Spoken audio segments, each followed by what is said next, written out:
Welcome to this episode of Mo Money. I'm Alexander Paul Morris, your host, and let's talk about no inflation. No inflation here, no inflation there, no inflation anywhere. Why can't people just believe it? Well, maybe because prices seem to be spiraling higher day after day for general necessities. But corporate profits are up, the markets are booming.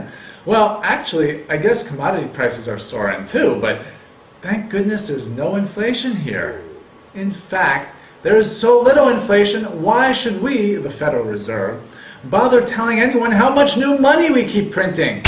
Gosh, imagine how rich I could be if I could do that and not go to jail. Wow. But hey, the stock market keeps roaring ahead. Well, yeah, keep dumping more cheap money into the economy, otherwise known as adding liquidity, and hopefully a good chunk of it will end up in the right stock indices. Companies are making more money, yeah, they are. But remember, it's cheaper money, which of course we're still taxed on all the same.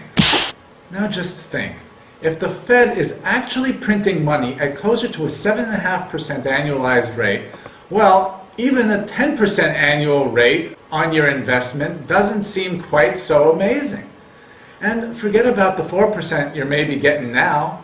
In fact, I wonder how all the long-term track records would look if there was no inflation at all these past years. Because in fact, the exponential expansion of the money supply seems to have been the greatest stock market booster of all. I mean, where do you think all these new dollars, created out of thin air, end up? At least the government is still willing to tell us the small numbers. M1, how much cash is in circulation? And M2, adding in savings and CDs of less than $100,000? Well, there are money market funds in there too. So why don't we need to know about M3? Well, maybe because that's the number that shows our money supply growing closer to a 7.5% annualized rate. It also shows what the big boys, big government, and big institutions are doing. You know, for all the excuses made by the Fed for no longer publishing these figures, the old adage is if you want to know what's up, just follow the money. If you want to see how deep it goes, you better follow the big money. You mean M3? For anyone who's been disappointed with the ridiculous way that inflation rates are currently calculated, not including housing, food, and energy, and the incredible growth of our money supply already, I can only imagine what's in store. For those ready to blame Bush, don't bother. This really is a bipartisan issue, which has continually gotten worse since Nixon completely took us off the gold standard back in '71.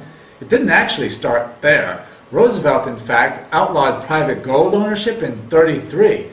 Imagine being able to go to jail because you owned gold. The real start of all our woes, however, is in fact that fateful day, December 23rd, 1913, when the Democrats passed the Federal Reserve Act. But more on that another time.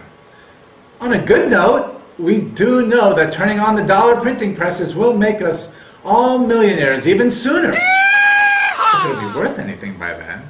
Just look at Turkey's stock market though. With annual inflation rates periodically in excess of 90%, that's a year, the Istanbul stock market is up over 2 million% in the last 19 years. 2 million%! So don't let anyone tell you inflation's not good for us. Yeah. Everyone wants to be a millionaire these days, and it'll happen soon enough.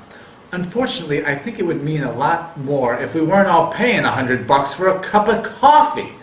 Don't worry though, the price of coffee isn't considered for inflation purposes, so it really doesn't count. And don't worry about your inflation-adjusted Social Security checks down the road, if we'll see a dime of that anyway. You'll hopefully get at least $1,000 or so a month. Just try not buying your coffee at Starbucks, and maybe you'll be okay.